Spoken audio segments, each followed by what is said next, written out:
एक बहुत ही विशाल और प्राचीन जंगल के बीचों बीच हाथियों का एक विशाल परिवार रहता था, जहां हर तरफ ऊंचे पेड़ और गहरी झाड़ियां थीं।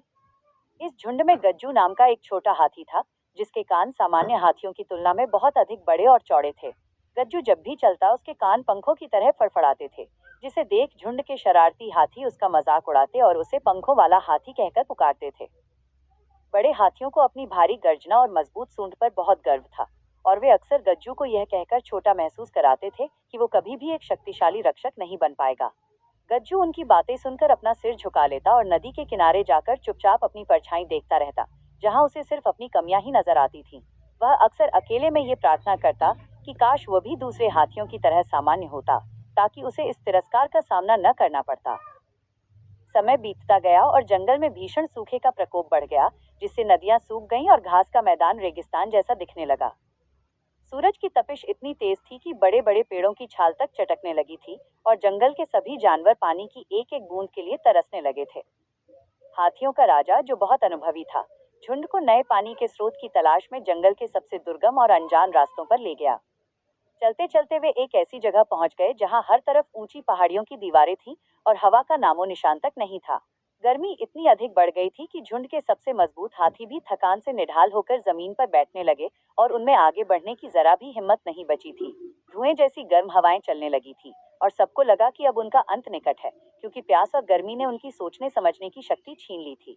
तभी गज्जू ने कुछ ऐसा किया जो आज तक किसी हाथी ने नहीं किया था। उसने अपनी आंखें बंद की और अपने उन विशाल कानों को हवा में पूरी तरह फैला दिया। उसने अपनी एकाग्रता बढ़ाई और उन कानों के माध्यम से हवा में मौजूद नमी और मीलों दूर से आती बहुत ही धीमी प्रतिध्वनि को सुनने की कोशिश की। अचानक गज्जू के कान एक विशेष दिशा में कांपने लगे, क्योंकि उसने बहुत दूर पहाड़ों के पीछे से आती पानी के गिरने की एक सूक्ष्म आवाज सुन ली थी। उसने जोर से चिंघाड़कर सबको सचेत किया, लेकिन बड़े हाथियों ने उसकी बात अनसुनी कर दी और कहा कि ये उसका भ्रम है, क्योंकि इस बंजर इलाके में पानी होना नामुमकिन है। गज्जू ने हार नहीं मानी और पूरी दृढ़ता के साथ कहा कि उसके कान उसे कभी झूठ नहीं बताते, और वो अकेले ही उस दिशा में आगे बढ़ने लगा। उसकी हिम्मत देखकर और प्यास से मरते हुए जानवरों के पास कोई दूसरा विकल्प न होने के कारण पूरा झुंड धीरे धीरे उसके पीछे चलने लगा। गज्जू उन्हें एक बहुत ही संकरी घाटी के मुहाने पर ले गया, जहां पहुंचकर रास्ता पूरी तरह से विशाल चट्टानों से बंद पड़ा था।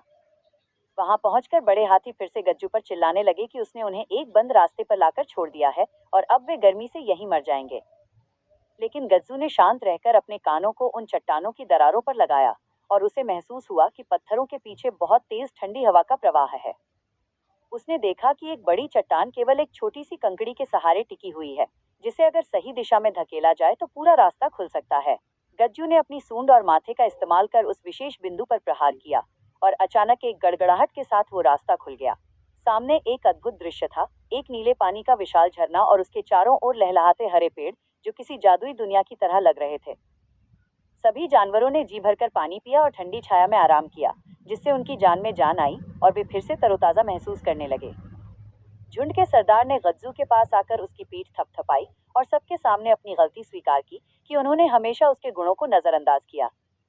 उन्होंने घोषणा की कि आज से कोई भी गज्जू के कानों का मजाक नहीं उड़ाएगा, क्योंकि इन्हीं कानों ने आज पूरे जंगल के हाथियों के वंश को विलुप्त होने से बचाया है।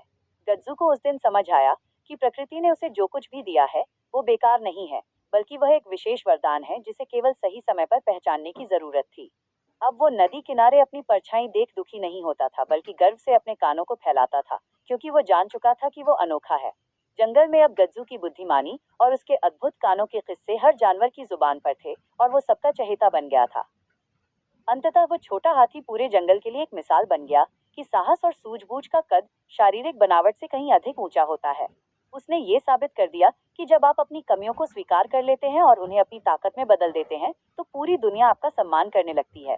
गज्जू और उसका झुंड अब उसी सुरक्षित घाटी में रहने लगे, जहां कभी पानी की कमी नहीं होती थी, और सब मिलजुल कर शांति से रहने लगे। बड़े हाथी अब छोटे बच्चों को गज्जू की कहानी सुनाते थे, ताकि वे भी आत्मसम्मान और धैर्य की कीमत समझ सकें। गज्जू की आंखों में अब एक नई चमक थी, क्योंकि उसने न केवल अपनी जान बचाई थी, बल्कि अपने वजूद का सही अर्थ भी पा लिया था। वो विशाल जंगल गज्जू के पराक्रम का गवाह बना रहा, और उसकी ये गौरवशाली कथा आने वाली कई पीढ़ियों तक हाथियों के झुंड में गर्व के साथ सुनी और सुनाई जाती रही।